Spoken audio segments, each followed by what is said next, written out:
அனைவருக்கும் வணக்கம். என்னோட சேனலை சப்ஸ்கிரைபர் பண்ணிக்கோங்க.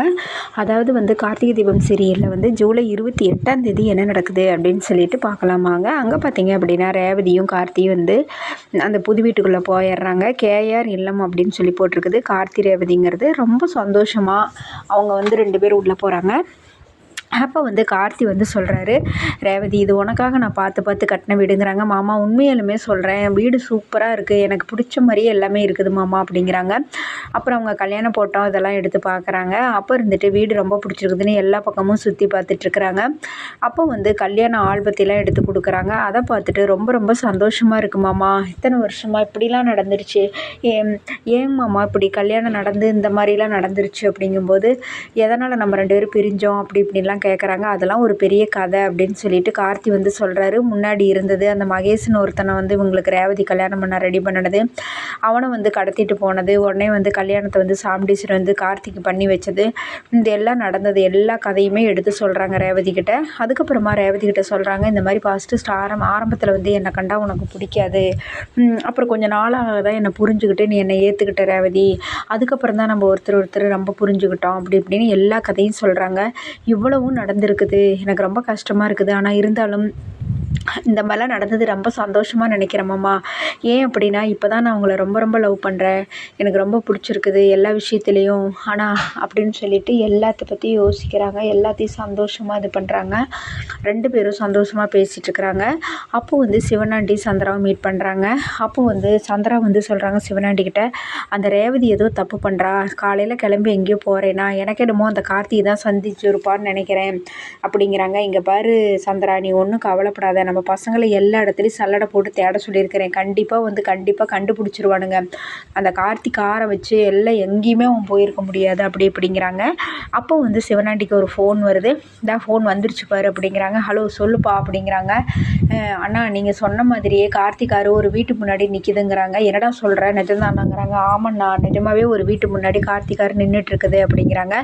சரிடா நீ லொக்கேஷனை மட்டும் அனுப்பிட்டு நீ கிளம்பு அப்படிங்கிறாங்க. உடனே லொக்கேஷன் அனுப்புகிறாங்க.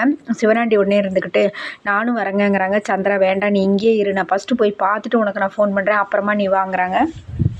சரி அப்படின்னு சொல்லிட்டு சிவனாண்டி அந்த ஸ்பாட்டுக்கு போகிறாங்க. அப்போ ரேவதியும் கார்த்தியும் அந்த கல்யாண ஆல்பத்தியெல்லாம் பார்த்துட்டு அப்படியே ஆனந்த கண்ணீர் விட்டுட்டு அப்படி இது பண்ணுறாங்க. அப்போ ரேவதி சொல்கிறாங்க, மாமா உங்கள் படியில் கொஞ்சம் நேரம் படுத்துக்கிட்டா மனசு ஒரு மாதிரி இருக்குதுங்கிறாங்க. தாராளமாக படுத்துக்கோ அப்படிங்கிறாங்க. 2 பேரும் அந்நியமாக அப்படி பேசிகிட்டு இருக்கிறாங்க. அதுக்கப்புறமா பார்த்தீங்க அப்படின்னா அங்கே சிவனாண்டி வராரு. அப்படி ஜன்னல் வழியாக பார்க்குறாரு. சாப்பாடெல்லாம் உடனே ரேவதி சொல்கிறாங்க, நான் தான் சமைப்பேன் மாமாங்கிறாங்க. இல்லை ரேவதி நீ சமைக்கக்கூடாது, நீ போய் உட்காரு, நான் சமைக்கிறேன். மாமா நீங்கள் சமைப்பீங்களா அப்படின்னு கேட்குறாங்க. நான் சூப்பராக சமைச்சு போடுறேன் அப்படின்ட்டு சமைச்சு போட்டு ரேவதிக்கு ஊட்டி விட்றாங்க. கரெக்டாக சிவனாண்டி உள்ளே அதை பார்த்துட்றாரு. கார்த்தி ரேவதிக்கு ஊட்டி விட்டுருக்கிறது. என்னடா அது இந்த மாதிரி நடந்துகிட்ருக்குது, ஓ இவங்க 2 பேரும் இங்கே தான் இருக்கிறாங்களா அப்படின்ட்டு உடனே வெளியில் போயிட்டு சந்திராளுக்கு ஃபோன் பண்ணி, அந்த கன்றாவி ஏன் கேட்குறேன், அந்த கார்த்தி ரேவதி இங்கே தான் இருக்கிறாங்க, இந்த வீட்டில் தான் இருக்கிறாங்க, அவங்க கட்டின வீடாட்டிருக்குது, கேஆர் இல்லம்னு போட்டிருக்குது, நீ வா பாரு அப்படிங்கிறாங்க. உடனே சந்திரா பார்க்குறாங்க. அப்போ கார்த்தி ரேவதிக்கு சாப்பாடு விட்டுறதை பார்த்துட்டு, ஓ இந்த மாதிரி திருட்டு வேலை தான் இங்கே தான் பண்ணிகிட்டு இருக்கிறீங்களா 2 பேரும், இருங்க இப்போவே பேசிக்கிறேன் அப்படின்ட்டு, ஏங்க நீங்கள் இருங்க நான் உடனே இப்போ எங்கள் அக்காட்ட சொல்லணும் அப்படின்ட்டு வேகமாக ஓடுறாங்க.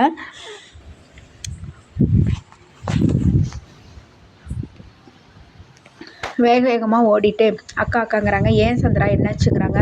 அந்த ரேவதி எங்கக்கா போகிறேன்னு சொல்லிட்டு போனா, அவன் ஃப்ரெண்டு ஏதோ பர்த்டே ஃபங்க்ஷனுக்கு போகிறேன்னு சொல்லிட்டு போனா அப்படிங்கிறாங்க. இல்லைக்கா அந்த கார்த்தியோட ஒரு வீட்டில் இருக்கிறா, பேசிகிட்டு இருக்கிறா, நான் பார்த்துட்டு வந்தேன் அப்படிங்கிறாங்க. போதும் மாமா விஷயத்திலே உன்னை நம்பினது போதும், நான் இனிமேலும் உன்னை நம்ப மாட்டேன் சந்திரா அப்படிங்கிறாங்க. அக்கா நான் சொல்கிறத கேளுக்கா, உண்மையாலுமே நான் சொல்கிறேன்க்கா, உனக்கு சந்தேகமாக இருந்தால் இப்போவே நீ எங்கூட வாக்கா, அந்த கருமத்தை நான் நேரடியாகவே காட்டுறேன், அப்போதாக்கா நேரில் 2 பேர்த்தையும் ஒரே வீட்டில் பார்த்துட்டு வந்தேன், அவன் சாப்பாடு செஞ்சு ஊட்டி விட்டுட்டுருக்கிறானக்கா அப்படிங்கிறாங்க. உடனே சாமுண்டீஸ்வரி யோசிச்சுட்ருக்குறாங்க. அதுக்கப்புறமா அங்கே கார்த்தி ரேவதி காமிக்கிறாங்க. சாப்பிட்டு முடிச்சுட்டு போயிட்டு எல்லாம் வீடெல்லாம் சுற்றி பார்க்குறாங்க. அப்போ ரேவதிக்காக நிறைய புடவையெல்லாம் எடுத்து வச்சுருக்கிறாரு. புடவை நகை நைட்டி அப்படின்னு நிறைய எடுத்து வச்சுருக்காரு. அந்த புடவையெல்லாம் எடுத்து பார்த்துட்டு இது எல்லாமே எனக்காகவா அப்படிங்கிறாங்க. எல்லாம் உனக்காக தானே, எனக்கு ரொம்ப பிடிச்சிருக்குமாமா அப்படின்ட்டு அந்த ட்ரெஸ் எல்லாம் எடுத்து மேலே வச்சு பார்த்துட்டு அழகாக இருக்கா அப்படின்லாம் கேட்டுட்ருக்காங்க. அப்புறம் நகையெல்லாம் எடுத்து பார்த்துட்டு ரொம்ப சந்தோஷப்பட்டுட்ருக்காங்க. அதோட பார்த்திங்கன்னா எபிசோடு முடிக்குது. சாமுண்டி ஸ்ரீ அவங்க 2 பேர்த்தையும் நேரில் பார்த்துருவாங்களா என்ன ஏதுன்ட்டு அடுத்த எபிசோடில் பார்க்கலாம். நன்றி, வணக்கம்.